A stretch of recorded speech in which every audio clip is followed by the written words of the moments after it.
Hey, you said gentlemen. I know, I said I'm here too.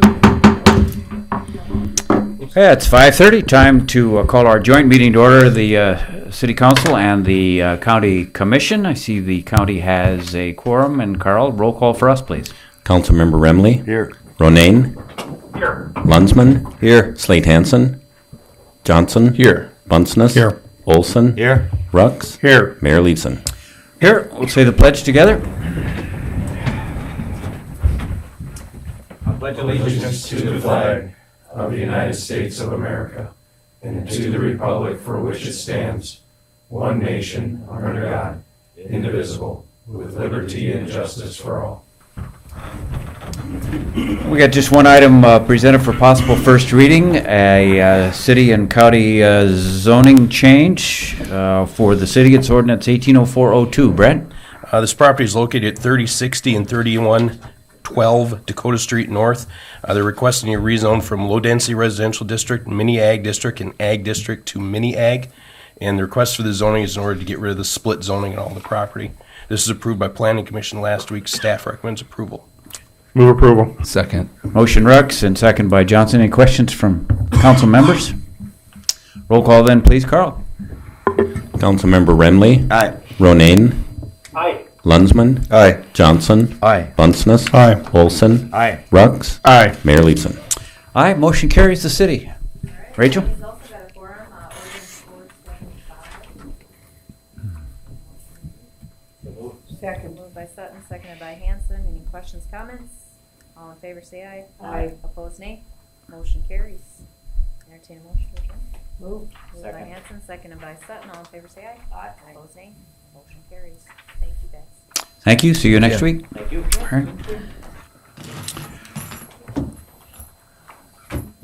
right. Any of the people here signed up for open forum? I didn't check the sheet. Since not, we will move on to old business. Last week we passed first reading of Ordinance 180407, amending our building trades regulations, and our city attorney informs me has a couple of minor changes for second reading.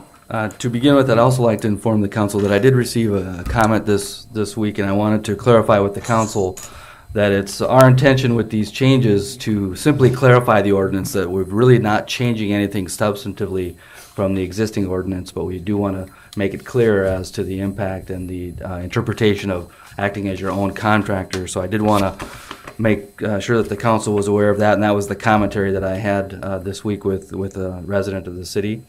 But I would also ask that the council consider if they move to take the ordinance up for second reading, that they would consider red line changes that I'll show you on the screen.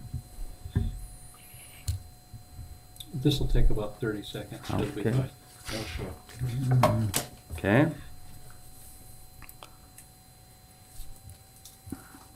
All right. So I have, oops, sorry, yeah, but that is the red line version. I have in front of you what would be a change to section 12-162B3. It's essentially a Scrivener's type correction. We're just making it a little clearer that it would be a homeowner for work to be done on his or her property when, and then I list the three items there. So it would be the homeowner's present, all labor for project, and the project cost. So those would be just a clarification to make that language a little cleaner. The other change is to delete the prefix sub in subcontractor that is noted 3 times in the ordinance. And then the last change that I would request that the council consider is at section 12-168, where we're trying to make this a little clearer that in the case of a person who offered to perform work or provide services regulated under this article, then each day after the person received compensation from or on behalf of the property owner to purchase labor or materials for such work or service, and the person is not licensed as required under this article, shall constitute a separate offense. So I thought it important to make that change, and with the red line changes here, we'd recommend approval for second reading. So moved. Second. Motion Johnson and second by Bunceness. And obviously this is not substantive enough to No. not make this second reading, final reading. Okay. Correct. Questions or comments on the ordinance as adjusted? If not, Carl, roll call for final adoption, please. Councilmember Remley. Aye. Ronayne. Aye. Lunsman. Aye. Johnson. Aye. Bunceness. Aye. Olson. Aye. Rux. Aye. Mayor Leeson. Aye, motion carries. Carl just wants to remind us to go back and approve the minutes. Oh, yeah, let's do that. Would entertain a motion to approve last week's minutes. So moved. Second. Motion Rux and second by Olson. And Carl, you want a roll call on this since we're on the phone? I suppose we better. All right. Councilmember Rux. Aye. Olson. Aye. Bunceness. Aye. Johnson. Aye. Lunsman. Aye. Ronayne. Aye. Remley. Aye. Mayor Leeson. All right, motion carries. So now we're at our consent calendar, routine city business items A, B, C, and D. Move approval. Second. Motion Remley and second by Lunsman. Questions on any of them? Carl? Councilmember Remley. Aye. Ronayne. Aye. Lunsman. Aye. Johnson. Aye. Bunceness. Aye. Olson. Aye. Rux. Aye. Mayor Leeson. All right, motion carries. Under new business, we have a city rezoning presented for possible first reading tonight, Ordinance 180401. I see Mr. Carrolls is here, and Brett, tell us what we're doing. This is for the property at 711 2nd Street North, it'd be C Express, requesting rezone from neighborhood commercial and highway commercial to highway commercial. And there again, the reason for the rezoning is to get rid of that split zoning on the property after they platted it. The rezoning was a requirement by the Planning Commission since the property was replatted. Move approval. Second. Motion Remley and second by Rux. Any questions of this at all? Roll call first reading, please, then, Carl. Councilmember Rux. Aye. Olson. Aye. Bunceness. Aye. Johnson. Aye. Lunsman. Aye. Ronayne. Aye. Remley. Aye. Mayor Leeson. Aye, motion carries. Thanks, Brett. Next item on the agenda is Ordinance 180409, the ordinance regarding restrictions and service of city water. Ron? Thank you, Mayor and Council. This is an ordinance proposing changes to Section 54-30, which deals with our water use restrictions. The first change adds to the enforcement side the number of people who can help to ensure compliance, to include the code enforcement officers, the building inspectors, and employees of the city public works and water treatment departments. What we wanted to do is make it clear to our law enforcement officers and others that if that is witnessed by these types of individuals, and they can also serve to sign complaints. Of course, the officer signs it, or the witness signs it, and the officer serves it. But that would allow us to expand the number of people who can enforce our water use restrictions. We also have changes exceptions for the Stage 1 and permanent regulations. And the goal of these is to encourage people in the instance of a new lawn to get a permit from our water treatment director before, so that they can make appropriate planning purposes. The other is in a new Section 54-31 dealing with irrigation timers that are kind of the bane of the water treatment plant's existence when those are on at times when there shouldn't be. And then significantly, we also have changes with respect to curb cocks in our service pipes and interference with water meter, though we've seen some problems with those, and so we wanted to clarify that interference with a curb cock or interference with a water meter is not allowed, and also wanted to put in language that would at least place upon the occupant some requirement to inform us as to why an unlawful interference occurred. Otherwise, they'll be presumed to have caused it. Those are the recommended changes. Moved. Second. Motion Bunsen, second by Rux. Any questions about these? I have one question. When you're talking about the new lawn seeding, are you talking about somebody that has a patch that is fairly large that we're addressing? This You know, would be- somebody may have a segment that got bad or they need to replace. This is new lawn seeding when there is restrictions in place, but if they were doing a new lawn seeding and they needed, in order to save that installation, they needed to water, that's the situation that we're talking about. Right, but if they tore out say a 10-foot by 10-foot section and they had to water that to keep it going through the restriction, is that where they need to have a permit? I would say so. If they're going to be watering at a time when they shouldn't be, then that would be advised to get that permit. Okay. Who makes those I have a question, decisions? if I may, Mayor. Go ahead, Ron, then I'll get to you, Mark. Or Rob? Okay, Ron, in section 5491, you added the language that says that the owner or the occupant where the unlawful interference occurred is presumed to have caused or committed the interference. Is that a rebuttable presumption? Or is Yes, that an irrebuttable presumption? that would be a rebuttable presumption. And do we need any language there that would indicate that is a rebuttable presumption? Or is Uh, that presumed? No pun intended. If you, to me, it's implied that unless it says irrebuttable presumption, that it would be rebuttable. But if you would prefer to have that language in there, then the language could read, would be a rebuttable presumption to have caused or permitted such interference. Do we have other presumptions in our ordinances?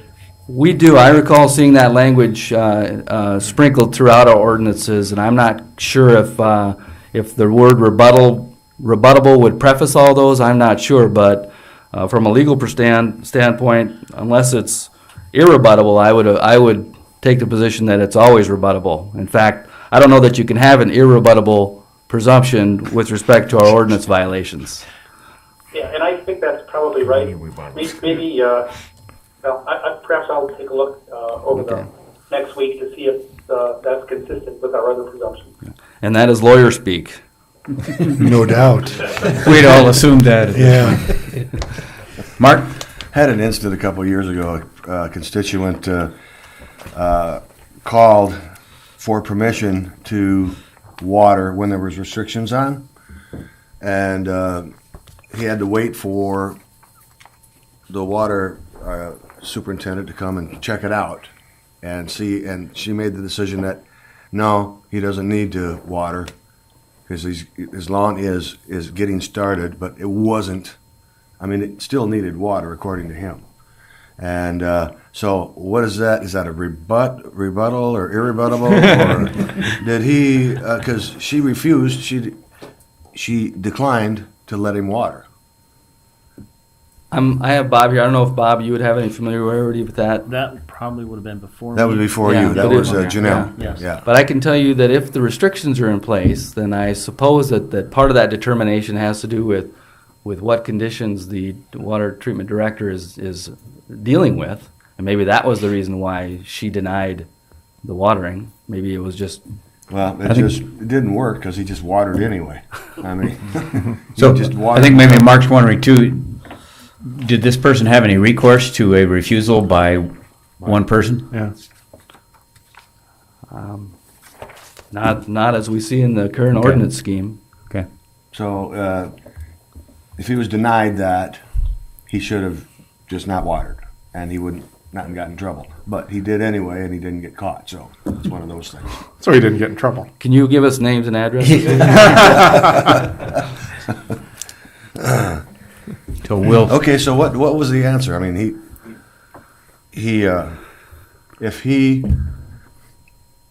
watered and without permission. I mean, he asked for permission. He went jump through the hoops, and she denied him that.